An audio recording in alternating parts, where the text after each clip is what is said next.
I just need my glasses and then I'm set up.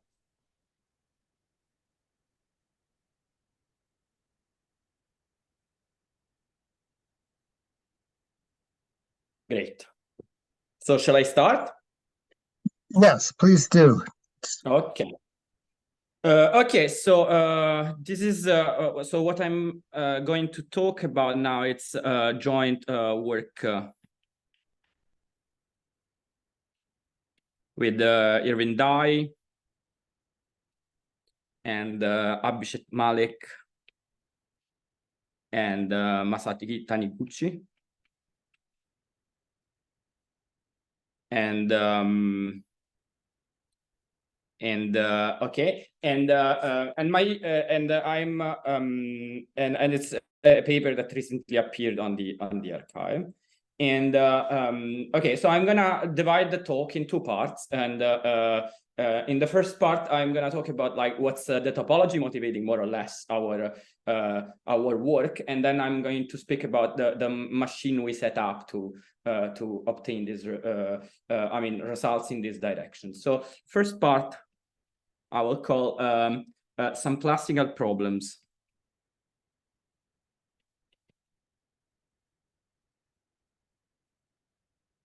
with a twist.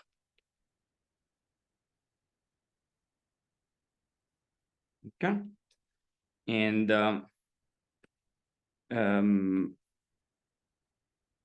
so what I mean by that is like what? Let me start with the classical problem. The classical problem is so suppose you have a three-manifold, of course, compact, connected, maybe an integral homology sphere, or maybe a rational homology sphere.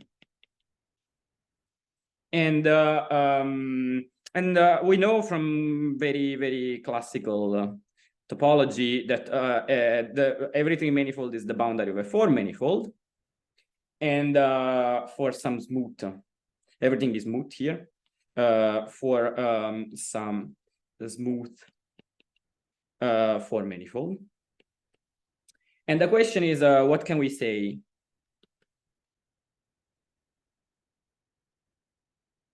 about any such W? Okay, and this is like the key question. I mean, this is the question at the core of that area of three-dimensional topology I would call 3+1 dimensional topology. That is neither three-dimensional topology or four-dimensional topology, and it's right in between, and it tells things about three-manifolds and four-manifolds. And okay, so for example, you can ask yourself, can I find a W that is contractible?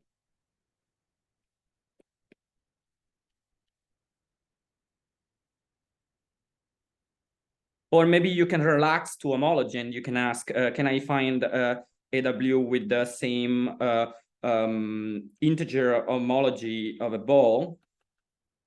So something that homologically really looks like a ball. Or maybe you want to substitute Z coefficients with Q coefficients. Okay, in this case, we are going to say that Y bounds a rational homology ball or an integral homology ball according to the coefficients.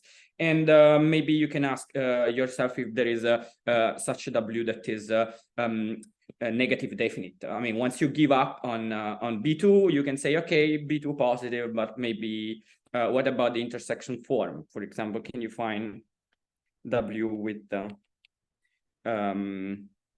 B2 plus equal to 0, or maybe B2 minus equal to 0? Okay, so these are some motivating question. Okay, and okay, but now I want to talk about classical problems with a twist. And what's the twist? The twist is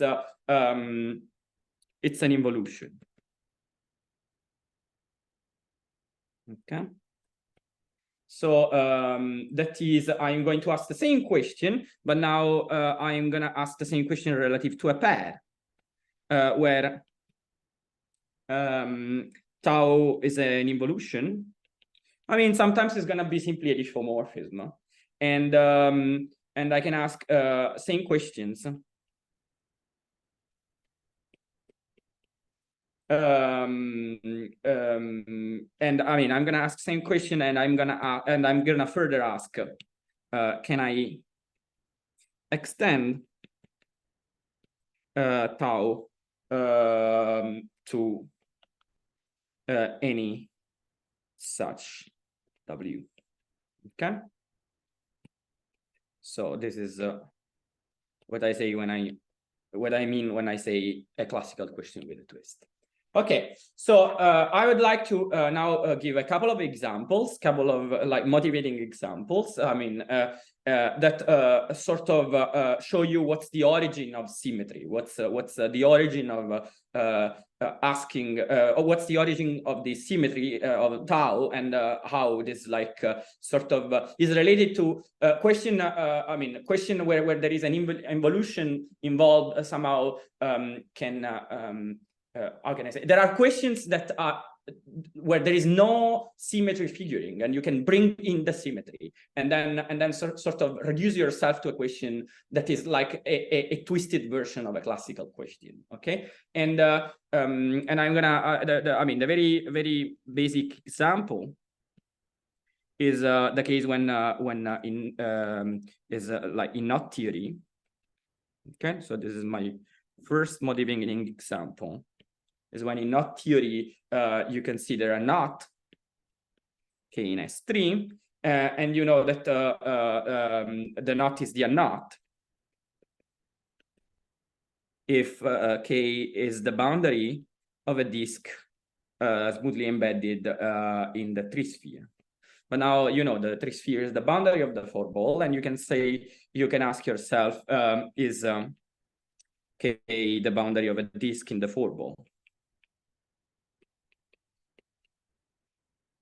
Proper embedded, of course. And the knot that does this is called slice.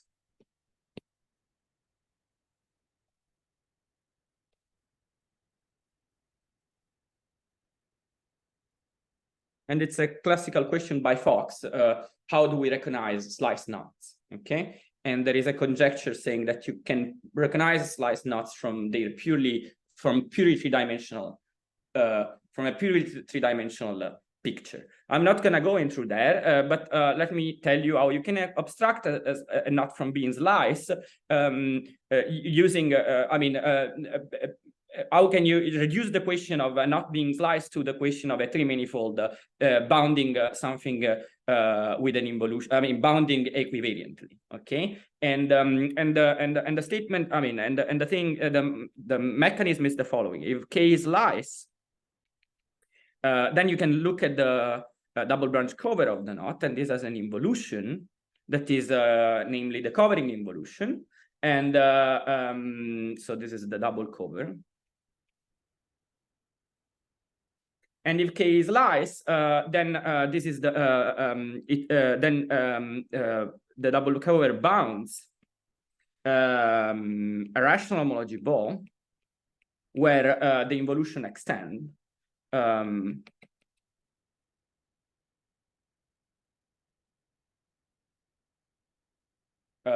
Before. So if you are able to somehow abstract a three-manifold with an involution from bounding a rational homology ball where, I mean, equivariantly, then you can abstract a knot from being sliced. Other example, another example is that when in four-manifold topology, you consider cork twists.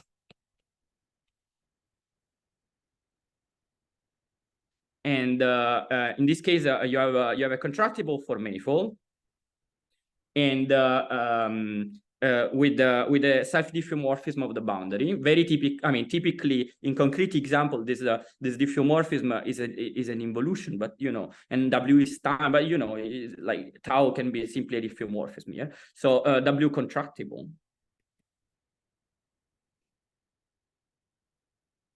Okay, and okay, and such a pair is called a cork.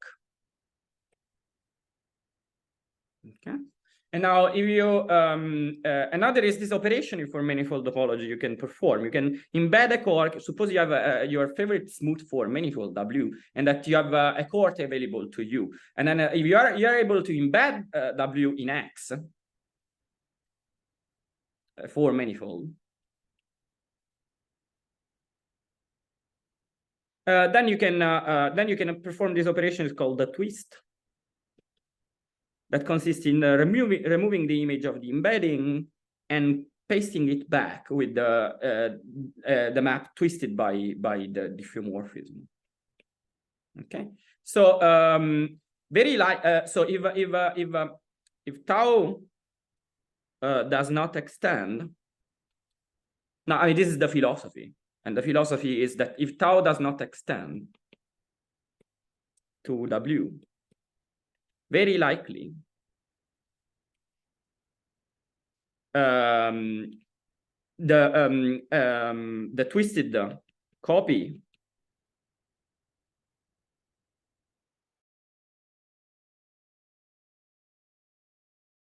very likely X twist is not going to be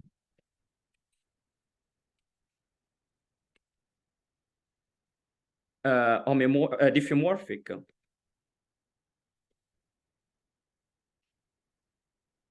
to the original for manifold, while being homeomorphic if the involution or the self-diffeomorphism topologically extend. And indeed, thanks to some results by Friedman, you can actually make sure that this topologically extends. Okay. So finally, and then I have another 2 or 3. Maybe I should write a survey one day about this. Finally, let me tell you the final example that somehow, I mean, that is one of the chief motivations of our paper. So this is example 3, stabilization.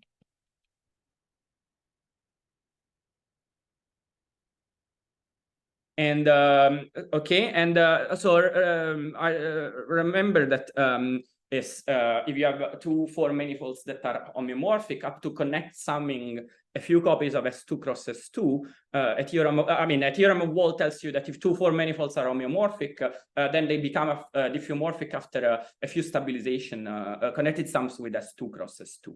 And but it's not clear how many copies of S2 cross S2 you may need to achieve such a result. And recently there have been there has been a paper by Sung-Kyun Kang where he shows that that there exist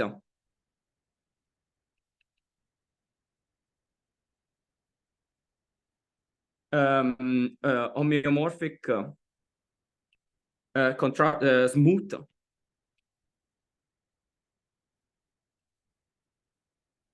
homeomorphic contractible, smooth contractible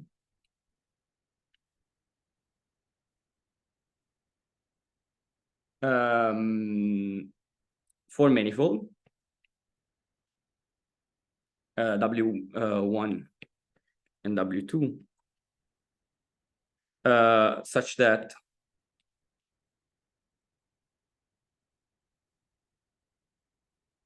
they have the same boundary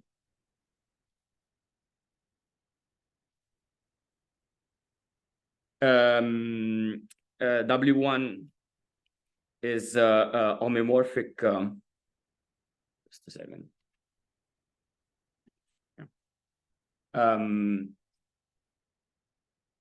Is homomorphic to W2, and but the 2 of them are not diffeomorphic after stabilizing with a copy of S2 cross S2.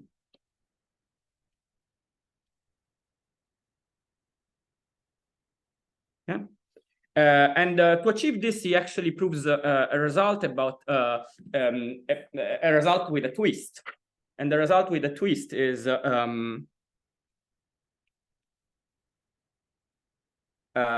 the following.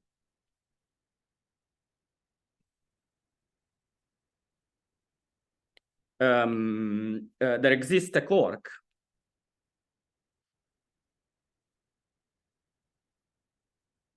W tau, where tau does not extend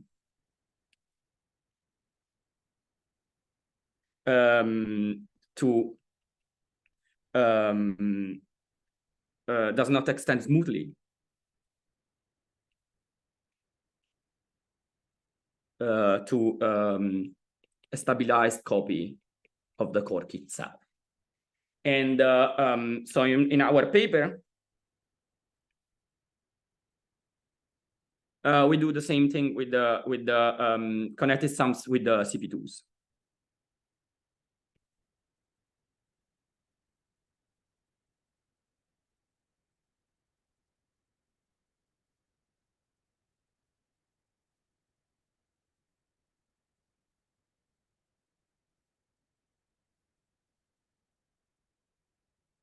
Instead. Okay, so I'm not gonna go through all the precise statements of what we do. I wanna spend most of my time talking about the technique we use that is based on instanton Floer homology. So this was just this was the motivations and like one of the applications we have for our machine. We have there are other interesting directions one can take. For example, one can think about the non-orientable slice genus and the existence of these surfaces we call extremal in our paper. And again,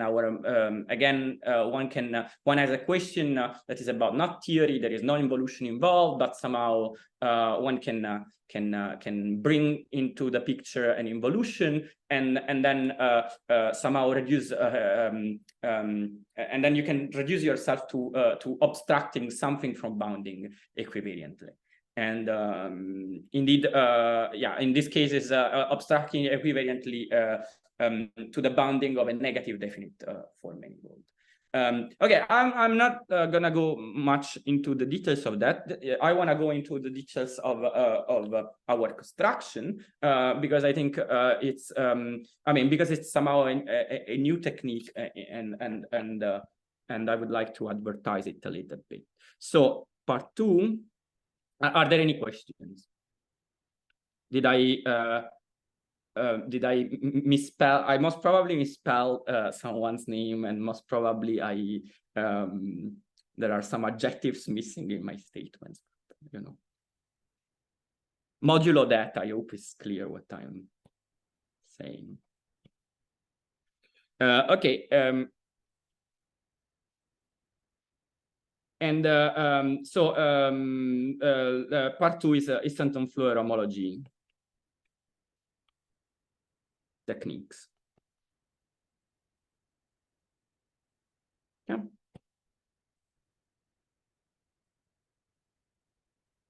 Okay, so okay, let me dive in describing an algebraic gadget, and that is going to be sort of the core of the discussion. And this is what I call an instanton type.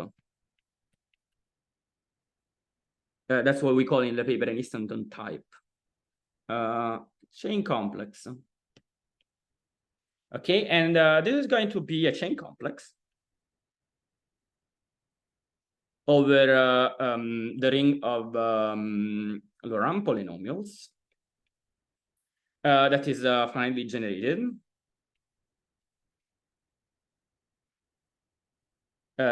Free, Z-graded, and as an R-valued and as a R-valued filtration. Okay.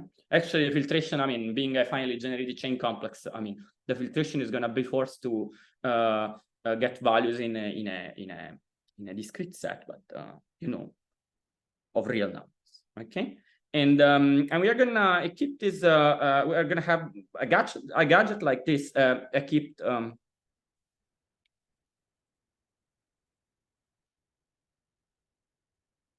with a two-step filtration.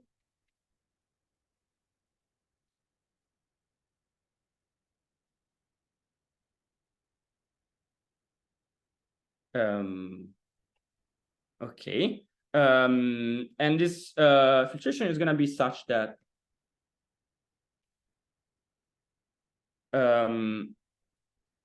when you look at the associated graded object, you get a copy. I mean, you get an infinite tower in both directions. So we would say with the Heger-Floer language. Okay, and let me remark here. Let me do a little remark here, and point out that, I mean, if you have such a gadget, you can always decompose it as the sum of the one step of the lower level of the filtration, okay, with a copy of the Laurent polynomials. And this splitting is non-canonical, but somehow you can always choose one. And okay, and then we are going to be able to decompose the differential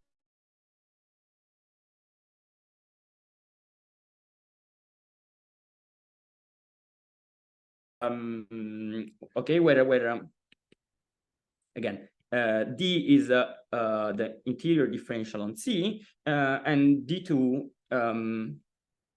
is some map.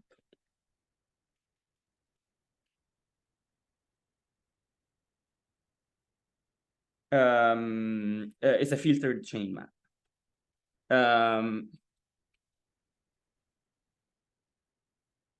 When I say filtered here, when I say chain map here, I mean that on the left you're taking the trivial chain complex. Okay, and now thing is that instanton Floer homology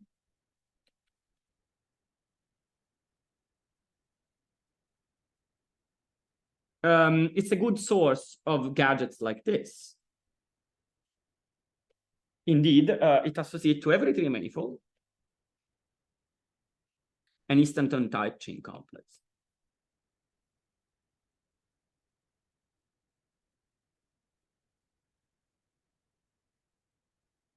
Okay. And how does that happen? Okay, one considers the perturbed Chern-Simons function.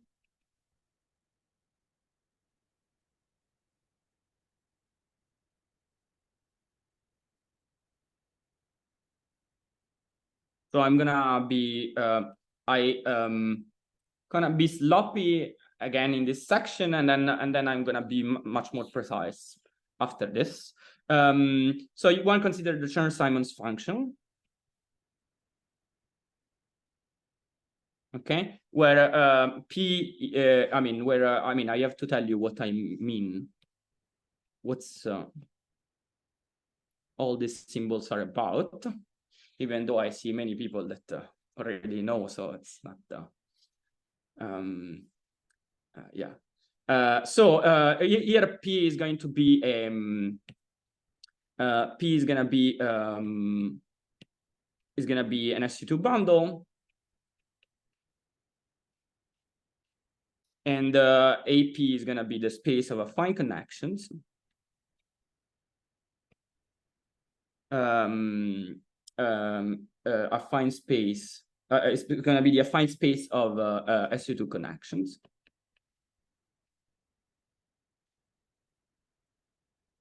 On the bundle P, and G naught P is going to be the group of degree 0 gauge transformation.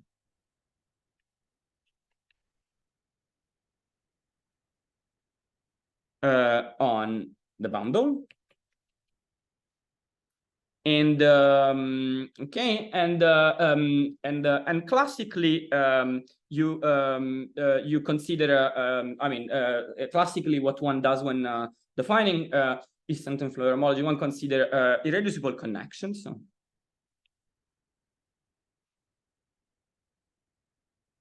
So I mean, you fix a metric and an admissible perturbation of the Chern-Simons functional, and you look at the Morse homology of the perturbed Chern-Simons. Okay, and you get a chain complex, but this doesn't have the structure I want it to have according to my definition of instanton type chain complex. So okay, and okay, so this is the classical construction. Let me write it here. Classically, only reducible connections, irreducible connections were considered, and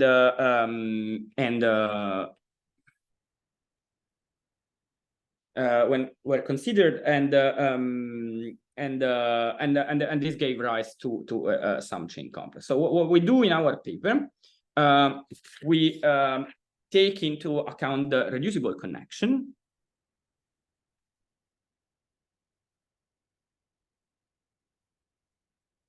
I mean, it's not just in our paper, okay? Other people are also doing it. And I'm not going to make the list because it's going to be long, but yeah, there are. Okay, but so what we do in our paper, we extend the chain complex, and we get an instanton type chain complex. I mean, what we call a filtered or a filtered instanton type chain complex, or simply an instanton type chain complex.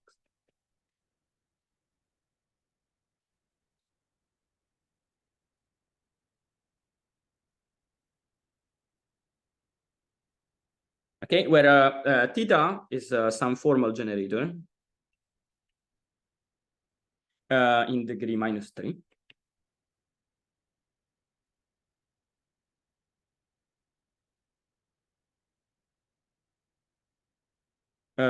Representing the class of the trivial connection.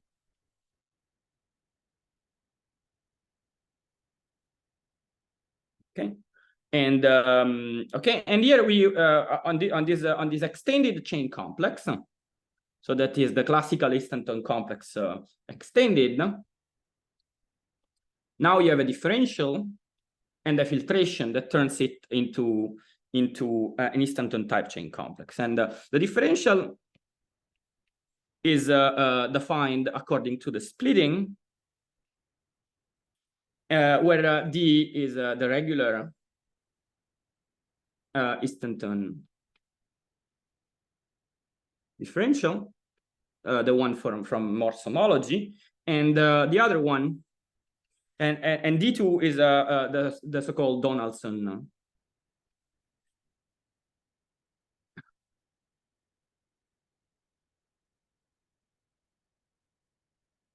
D2 map, counting. I don't know why I'm writing it here. I can write it here. Counting flow lines out of the reducible connection, out of reducible connection. Okay, and on here you have a filtration now.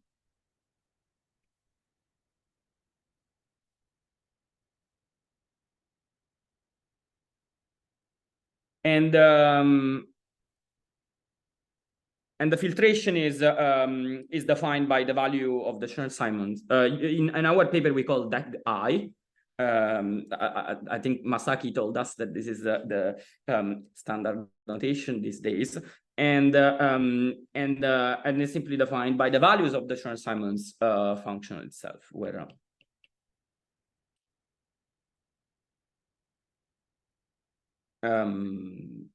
is an irreducible connection. And for the reducible, you just set, let me make some white space. And for the trivial connection, the filtration level is declared to be 0. Okay, so once again, in our paper, we consider some chain complexes that are filtered and graded, and I have this two-step filtration, and that meaning that you can split them in this way. You have like an infinite tower in both directions and some sort of an irreducible subcomplex. And the reason why we consider gadgets like this associated to three manifolds. And the way the machine you use to produce this gadget is instanton Floer homology. Namely, you take the perturbed Chern-Simons functional and you do Morse theory as usual, but then you also add the reducible connection in the picture, and then you count flow lines only going out from the reducible. Okay, and this produces an instanton type chain complex. Okay. Okay. So now what was done before us, and sort of we do the twisted version of this. We will look at objects we call theta supported. We look at a chain complex. We look at this chain complex, and inside it we search for some very special cycles we call theta supported.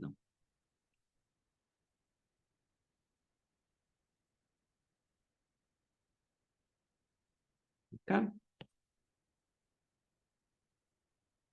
And so what are these? I mean, these are cycles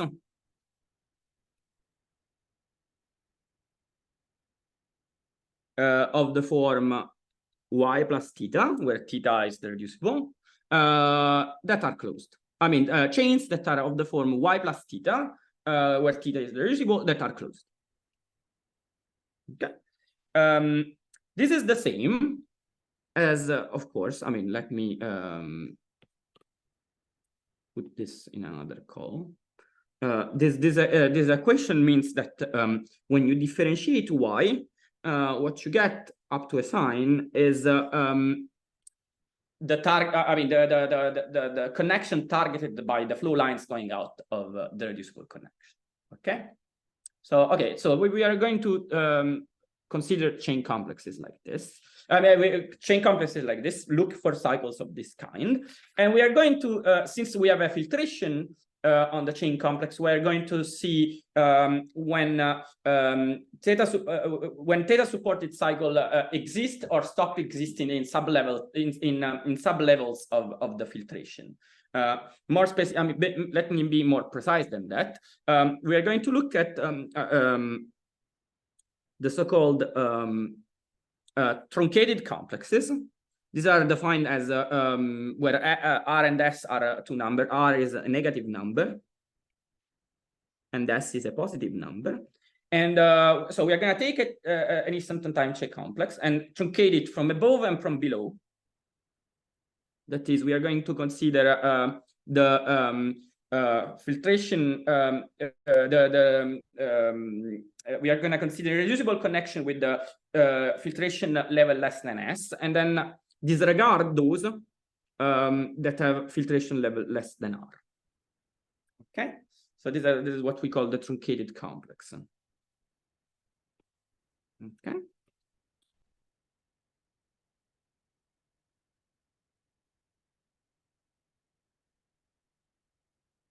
Okay, and of course, I mean, each truncated complex contains the reducible that has filtration level 0. I don't know why this is now here.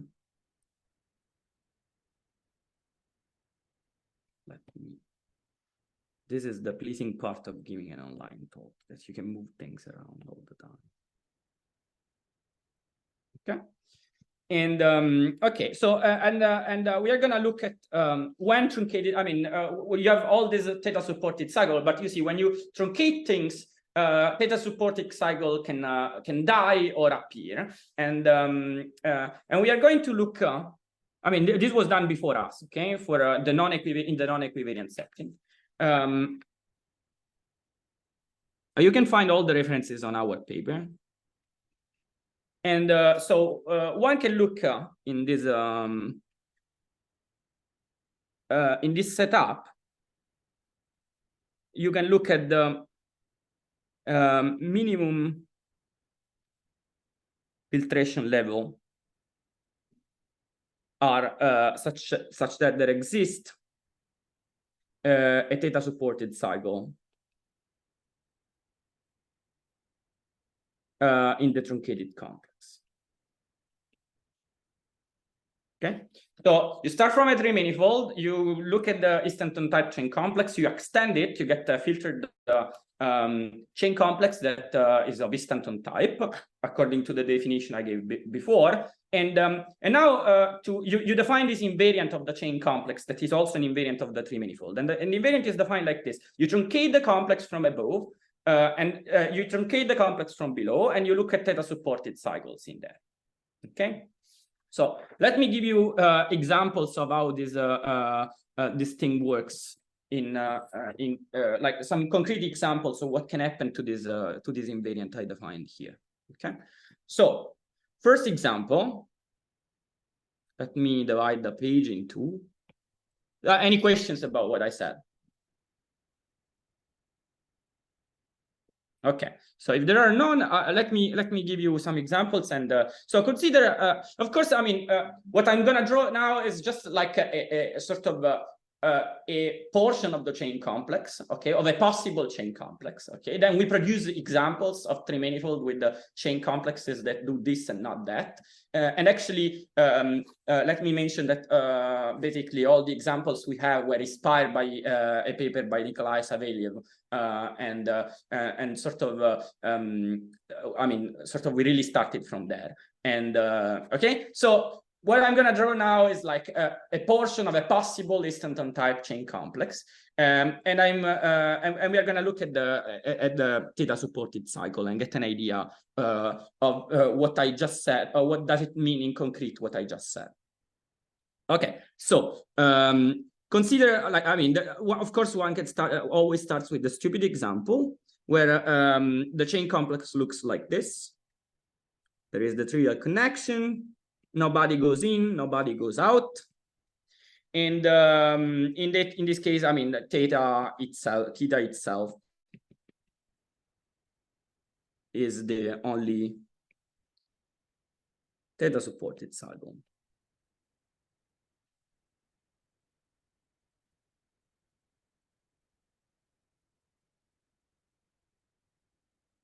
Okay, and the invariant RS is going to be infinity for any value of S. Okay, so I mean here you see, but it's at infinity. Okay, so here there is another example, slightly less trivial. I mean, this is the filtration level 0. And now again, you have the reducible. And there is one flow line, say, going out of it. And in this case, there is a theta supported cycle only when you see R is below 0. So, and S is above 0. Okay. So S is going to be here. And R is going to be here. Okay, so in this case, you are going to have one theta supported cycle.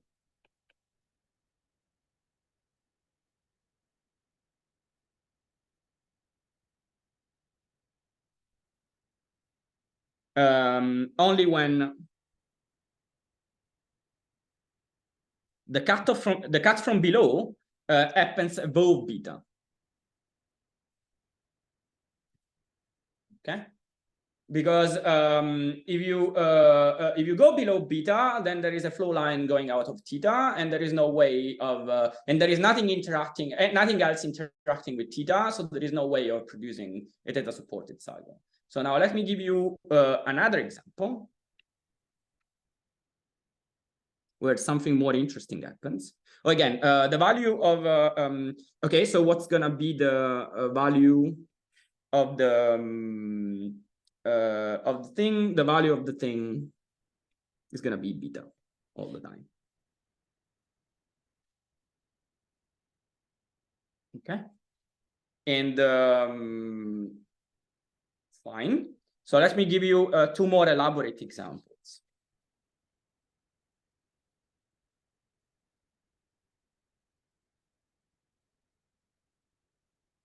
So here you have theta, you have a flow line going out, but you also have a flow line coming in. Okay. So in this case, you see, if you take theta plus y plus theta, or minus, I mean, we can do without signs. Okay, we do mod 2 if you want. If you do theta plus y, then this is going to be a theta supported cycle, because you see, when you what's the equation of theta supported cycles again? Is the differential of y plus theta, and then you want the differential, y is 0, you just want d2 to be 0. That's the equation for theta supported cycle when y is 0. But while y is non-zero, y plus theta is a theta supported cycle, provided the differential y cancels with the differential going out from the cancels with the flow line going out of the reducible.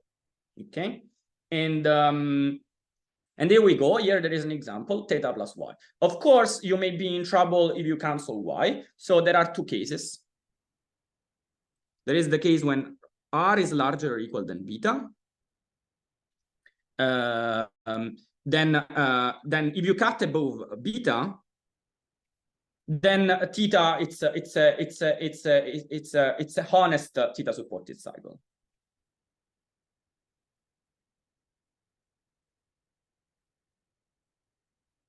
But when r is less than beta, then theta minus y is a theta supported cycle.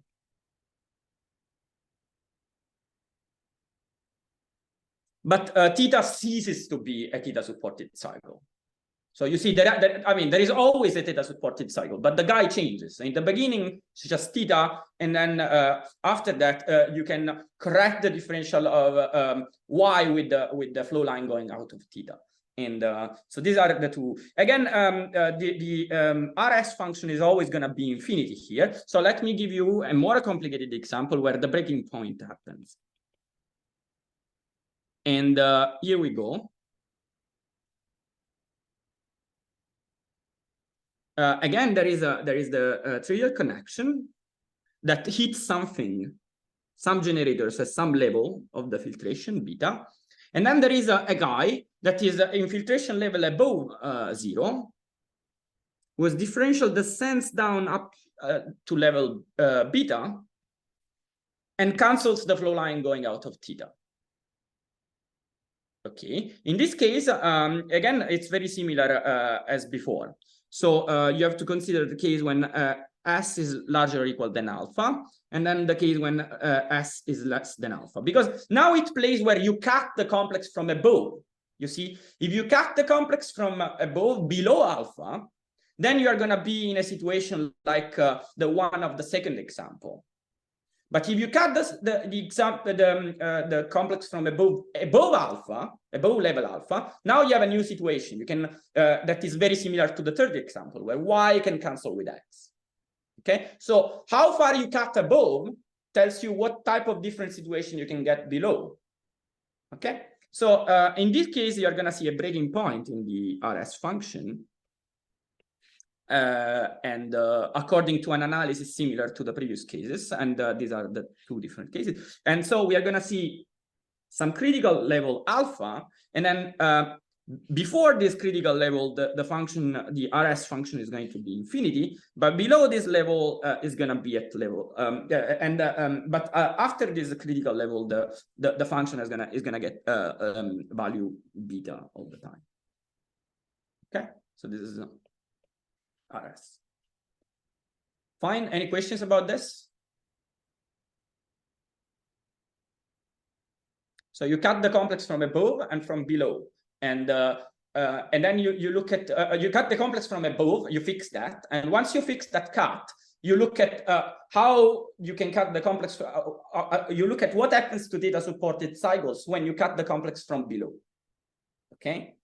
And here you see the example. You cut from above y, then you get a situation like example 3. And when you slice from below, you know there are two different possibilities.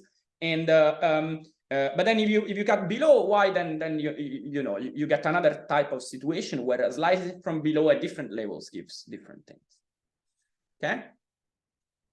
So very good. So, but what we want to do, okay. So in our now we bring in the involution in the picture. So remember that we want to study.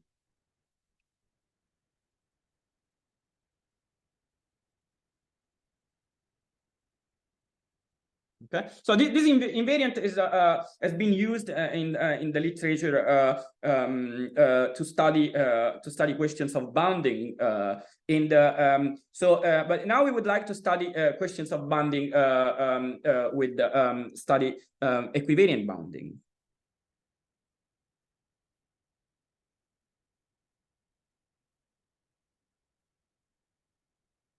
Yeah.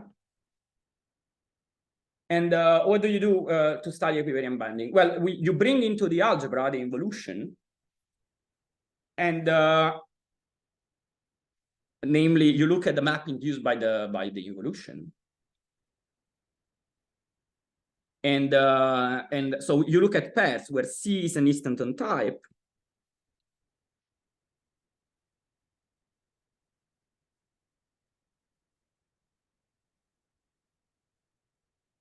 and tau is a filtered homotopy involution.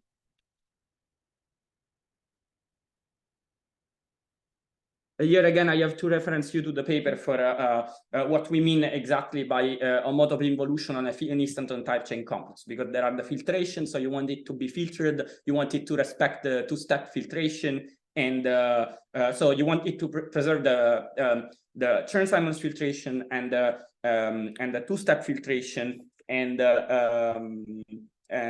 yeah, and then you want that squares today. I again refer to the paper for all the references and the exact definition of this. But modulo that, how do you make the machine of the RS invariant work in this situation? Well, you consider theta supported cycle with a twist. So you consider equivariant theta supported cycles.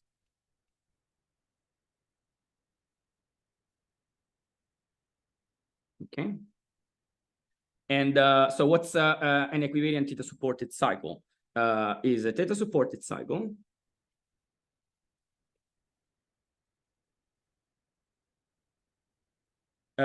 Z that is fixed in homology by the involution. Initially, we thought it was something more complicated than this, and we convinced ourselves this was the right type of situation. And again, you can recycle the definition of the RS invariant.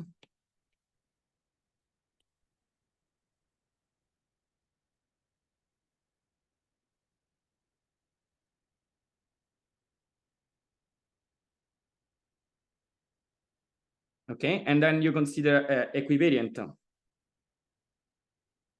theta supported cycle.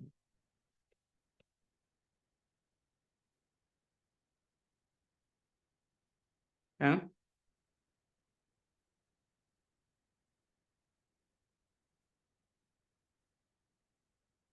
Okay, so it's 10:51. I don't know if there were 50 or 60 minutes, and I think we started a few minutes after. So let me finish with this. You can say continue.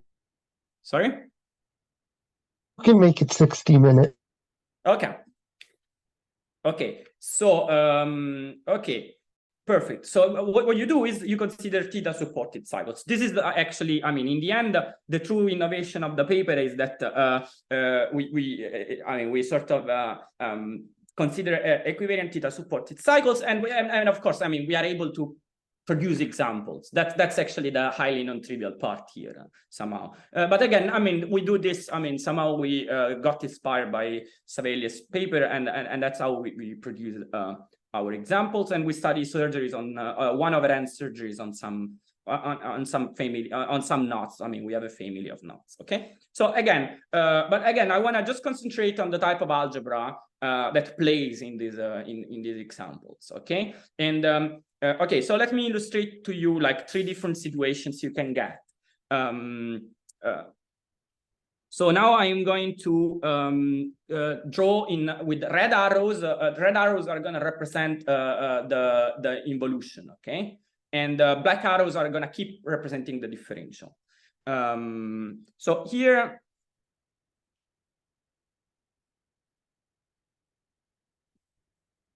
okay, first example.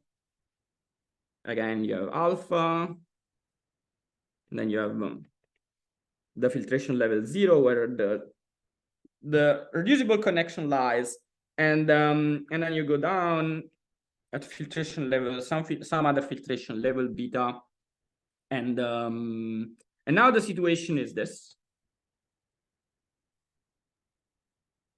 there is no differential, and the involution max t, I mean fixes x. If there are no arrows, it means yeah, I mean it fixes x, and then it sends theta in theta plus x. You know, tau is going to be an homology involution. So this is something that confuses. So, I mean, you expect, oh, you know, but then in concrete example, you're always going to see like a truthful, like sort of a honest involution. That's not the case. You can get examples where you have where you have like an actual homology involution. And again, here, here I mean, here, what's the situation? Here, let me explain.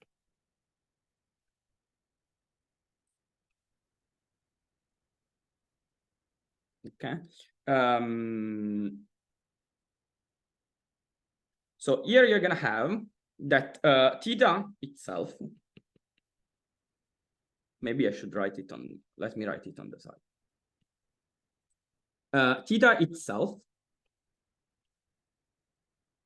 is a theta supported cycle. For all R and S. For R and S's, but equivariant only for R less or equal than beta, larger or equal than beta. So, and okay, and so the other example, and this is somehow the following 2 examples I think are very sort of really give you an idea, I mean, of what can happen. So here again, you have level 0, alpha, some level beta, then you have a generator here, and then you have 2 generators here, and then you have 1 generator here. Okay, so here it's cool because there is going to be differential. So there is both differential and the involution. And the involution is going to flip y and z and fix all the other guys. Okay, so here I had to draw this like this arrow because I meant that when I compute tau of theta, I get back theta plus y, plus x. If I don't draw anything, it means that it's just fixed. Okay. Okay, so this is the situation, and here you have to distinguish 2 cases. When you cut below beta, then theta is not a cycle.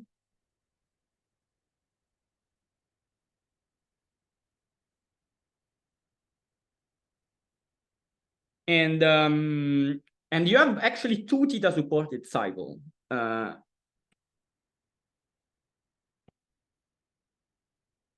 And theta minus y and theta minus z are 2 theta supported cycles.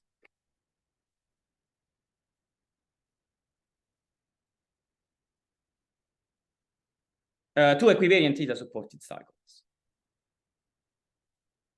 And then you have the other, and then there is the situation when you cut above beta. And then theta is a theta supported cycle.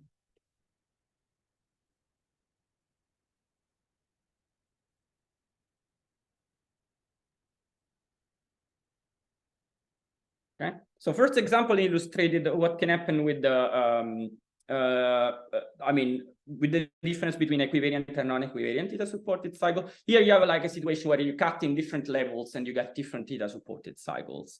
And here the RS function is going to look like this.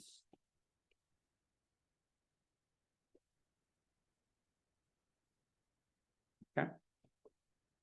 And now finally, let me give you a very interesting example where there is actually a break.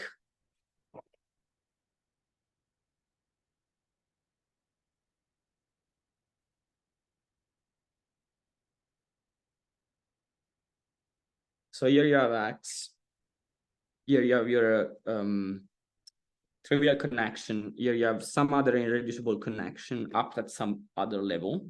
I mean, up in filtration level, in positive filtration level. And here you have 0, and here you have R. Here you have beta, some filtration level. And then you have differential that goes out of Y and it's X. No flow lines going out from the reducible, and the involution acts non-trivially. I mean, it's a non-trivial involution. I mean, it's an involution. It's non-trivial, but like it's a true homotopy involution, not just a symmetry of the chain complex. So in this case, if you cut above alpha and you consider the complex below filtration level S with S larger than alpha, then theta is a theta supported cycle.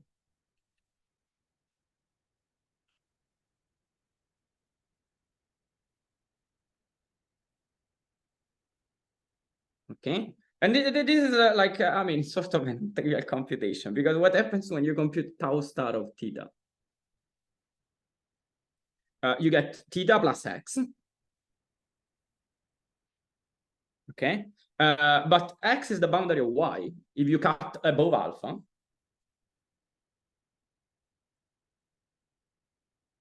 So this is theta itself. Okay, and then when you cut okay, now when you cut below alpha and you consider what happens, then things are as in the first case.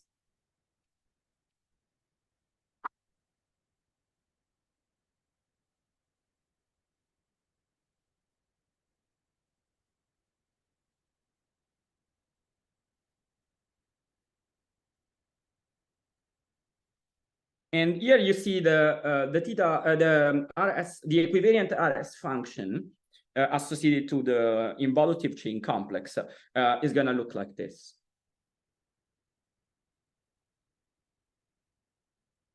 There is like a critical breaking point at level alpha, and before that the function is just going to be flat infinity, and then after that is going to be beta.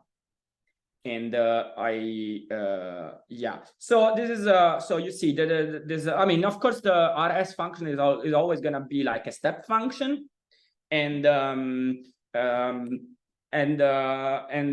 it's like these are very simple examples, and let me say, I mean, there are not many complicated examples we can compute, because it's hard to compute flow lines going out of the reducible connection, but there are some cases where you can. And these cases where you cannot be reached by previous techniques studied in Eger-Floer homology. So somehow, you have to think Eger-Floer, it can be easy to compute, but it has limitation, technical. I mean, it has a limitation on what examples you can reach. For example, it performs really badly on 1/n surgeries on knots. On the other hand, you have instanton Floer homology that is extremely complicated to compute, but it can reach, I wouldn't even say more examples, but somehow different examples. And some of these different examples you can actually compute, and you can actually use this technology to get some results. And I've been very vague on the results we got, and I just wanted to get more like into the type of math you have to perform to, I mean, the type of algebra that sort of arises when you perform this type of math. Yeah, that I think that's what I wanted to say. Okay, let's thank Antonio again, or thank him.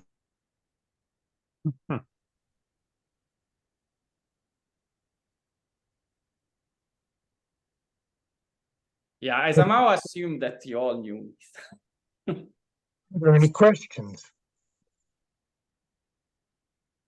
I have a question, or maybe Nick had a question first. No, go ahead. Well, I'm just trying to connect the two halves of the talk. I guess there are obstructions kind of coming, you know, if you're going to bound an equivariant W of whatever flavor, then you're going to get some constraints on these theta invariant or the theta supported cycles or something like that. What's the, how does, what are the... That's correct. I can indeed do something now. Let me see. We can do this. I can show you all the properties so that I don't have to write them.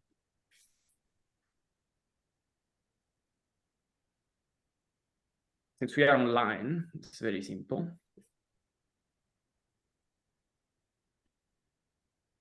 Okay, so let me stop share and share my desktop and show you. Okay, so this is a yeah, this is okay. So first thing we say, so these are sort of the properties of the equivariant tau RS invariant. It's an invariant under the diffeomorphism class, and when you have this sort of dominating property once you have a negative definite cobordism, and yeah. Yeah, that's these are sort of the properties you can prove, and that's, I mean, and the point is that you have to compute and see that these things are negated somehow. And I mean, it's the whole point. I mean, these properties, once you sort of know the non-equivariant case, I mean, this is not a mystery how to prove this once you know how it works without the involution. So that's not really. I mean, it's a thing you have to do. I mean, but sort of, yeah, the true innovation was to consider it and to study some examples and see where you can get with this. Actually, yeah, this was. I think we start thinking about this with even I mean, right in the period when the RS invariant came out, and we were sort of wondering, so it took a while, but yeah, but mostly, I mean, the work we did, it's about these examples, like this one on overhand surgeries on these knots that I wanted to draw. That's why I wanted I mean, that I wanted to open the paper to show you the knots. We study these knots, and for m equal to 0, I think this was the pretzel minus 3 minus 3. That was studied by Nikolai, and yeah, that's what we did.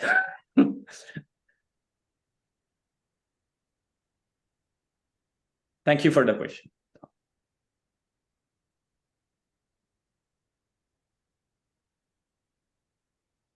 I think Nikolai had another question. Yes, on the Agbolut cork, did you have at any point to compute the flow lines from the reducible? Oh, yeah. So actually, I think in the end we don't really compute. What we do is like, oh, we know this and that. Okay. And then once you know this and that, there are not many options.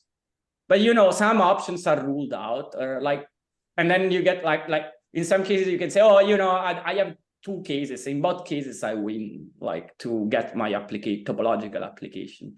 So it's sort of a mixture of like knowing that like when you do cork twists with these guys, I mean, there are cases, that you can perform cork twists with these guys so that the Donaldson polynomial changes.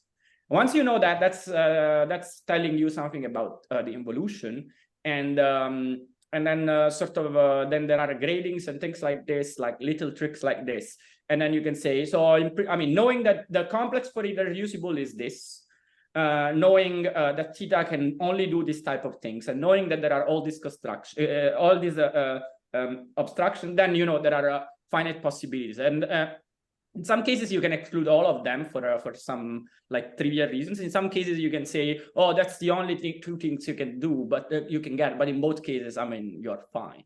And yeah, it's a little bit frustrating that you cannot know the flow lines out of the reducible, and that you have to use dirty tricks. But you know, it is what it is. So, but the dirty tricks don't tell you in the end whether there are flow lines or there aren't flow lines. I think I can't remember what was. I think no. Yeah, I think. Yeah. So in the end, it doesn't matter if there is a flow line or not. I know. I mean, you know that there is some, right? But because the Donaldson polynomial changes, somehow you can say that there are. Yeah. Yeah, I mean, these are the type of arguments.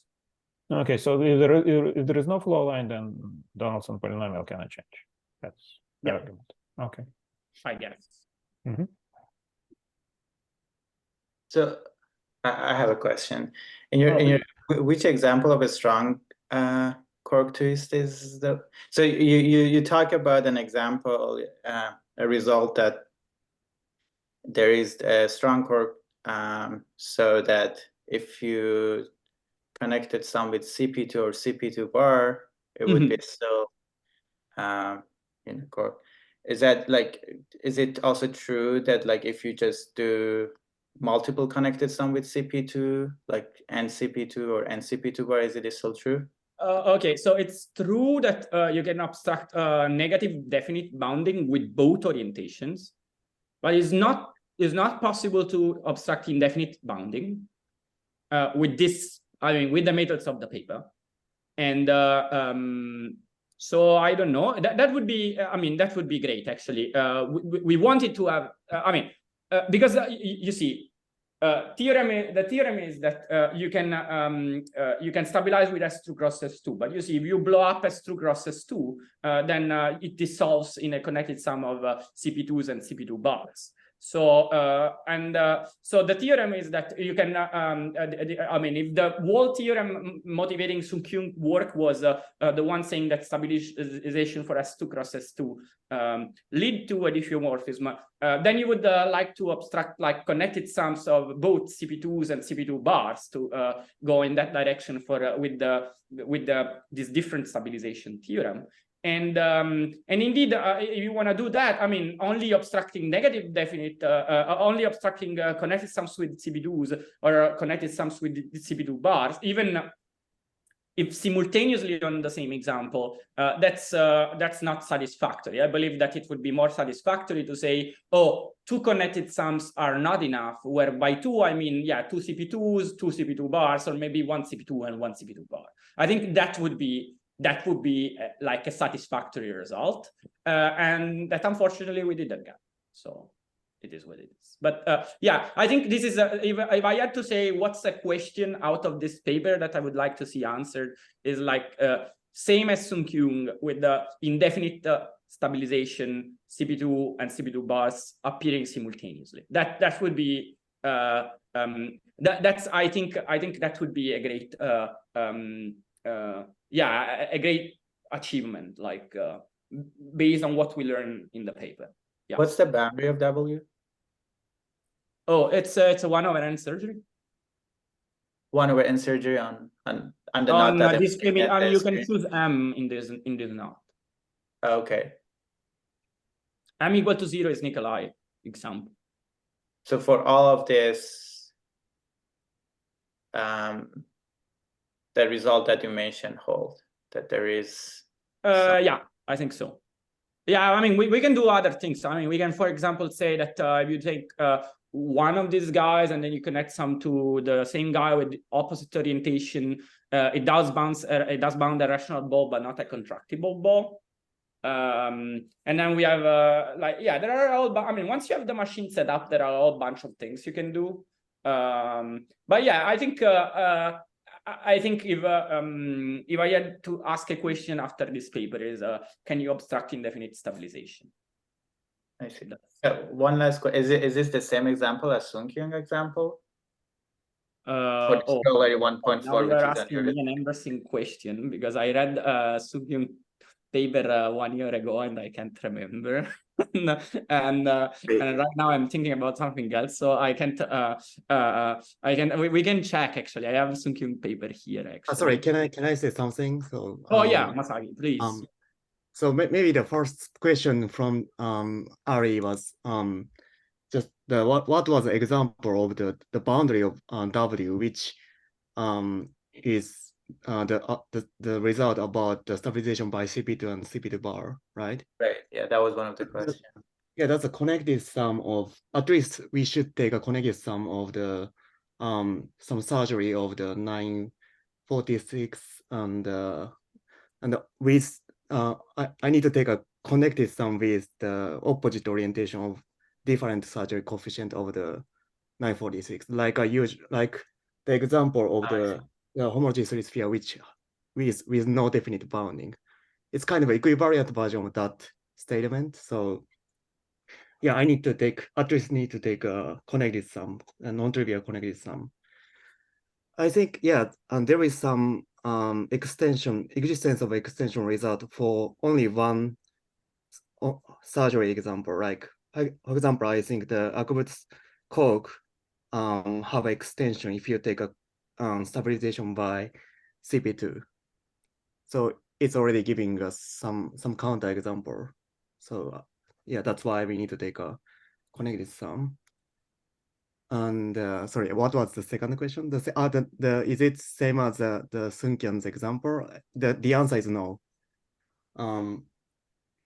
Yeah, it was given by, I don't know, like a very complicated slice knot, which is given by a connected sum of some cable of the torus knot, and its mirror, I think, and it's obviously slice, and there is some strongly inversion coming from the maybe connected sum, and yeah, that was the Sung-Kyung's example, and we cannot definitely compute the instanton homology for that example. It's too complicated. Yeah.